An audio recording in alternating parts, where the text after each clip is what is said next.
మన గుంటూరు జిల్లాలో ఉంది. ఎవరికి గర్వకారణం రాజధాని? ఎవరి మీద మీరు విషయం చెబుతున్నారు? విషయం చెప్పి ఏం చేయాలనుకుంటారు మీరు?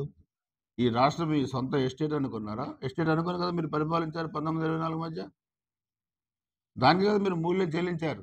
ఇంకా మీకు సిగ్గు లజ్జ రాల మీకు 11 సీట్లు దిగజారినా కానీ.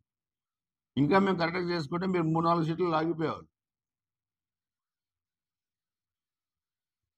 మేము అది చేస్తాం, ఇది చేస్తాం, మేము అధికారంలోకి వస్తాం, సప్త సముద్రాల అవతల ఉన్న లాక్కొస్తాం. ఎవడు మీలో లాక్కొచ్చేది? ఎవడు మీలో నరికేది? ఆ మగోడు చెప్పను, ఒక పేరు చెప్పను. ఎవడు లాక్కొస్తాడు, ఎవడు నరుకుతాడు, ఎవరు నరుకుతాడు? మీరు ఒళ్ళు బలిసిన మాటలు తప్పితే మీరు లాక్కొచ్చే మగోడేవాడు, నరికే మగోడేవాడు? మన అసెంబ్లీలో కూడా అడిగాను నేను. మీరు లాక్కొచ్చే మగోడేవాడు, నరికే మగోడేవాడు, ఎవరు నరుకుతారు మీరు? మాకు ఒక లక్ష్మణ రేఖ ఉంది. చంద్రబాబు నాయుడు గారు ఈ గొడవలు ఇవన్నీ వద్దు, డెవలప్మెంట్కి వెళ్ళాలని అంటాం. మీరు సేవ్ అవుతున్నారు తప్పితే, లేకపోతే మీరు అంత పోటుగాళ్ళు, మీరు మగవాళ్ళు ఎవరు లేరు నరికటానికి.